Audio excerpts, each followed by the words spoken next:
Hi hello doctor Priyadarshini here. உங்களுக்கு கால் வலி ரொம்ப நாளாக இருந்துகிட்டே இருக்கா? கால் வலிக்கு நிறைய சீரியஸ் கண்டிஷன்ஸ் காரணமாக இருக்கலாம்.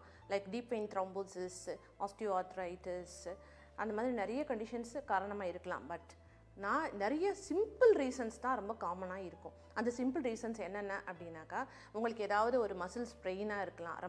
அதாவது நீங்கள் ஏதாவது தப்பான ஆக்டிவிட்டி ரெகுலராக பண்ணிகிட்ருக்கீங்க, நீங்கள் உங்கள் வாக்கிங்கே தப்பாக இருக்குது, இல்லை நீங்கள் தப்பான செருப்பை யூஸ் பண்ணிகிட்ருக்கீங்க, இல்லை உங்களுக்கு வந்து ஃப்ளாட் ஃபுட் இருக்குது, அந்த மீடியன் ஆர்ச்சின்னு சொல்லுவோம் இல்லையா, அந்த ஃபுட்டில் இருக்க ஆர்ச்சி இல்லாமல் இருக்குது, ஃப்ளாட் ஃபுட்டாக இருக்குது. அந்த மாதிரி உங்களுக்கு சாப்பாடு பத்தாமல் நர்வ்ஸ் எல்லாம் வீக்காக இருக்குது, லைக் பெரிஃபரல் நியூரைட்டிஸ், அந்த மாதிரி ஏதாவது இருக்குது. ஸோ இந்த ரீசன்ஸ் எல்லாம் கூட உங்களுக்கு கால்வலி வர்றதுக்கு காரணமாக இருக்கலாம். ஸோ அதனால நீங்கள் அந்த சீரியஸ் கண்டிஷன்ஸ் எல்லாம் நினைக்கிறதுக்கு முன்னாடி இந்த மாதிரி சிம்பிள் ரீசன்ஸு இருக்கா உங்களுக்கு, நீங்கள் இந்த மாதிரி ஏதாவது எக்ஸ்பீரியன்ஸ் பண்ணுறீங்களான்னு பார்த்து அதை கரெக்ட் பண்ணிக்கணும்.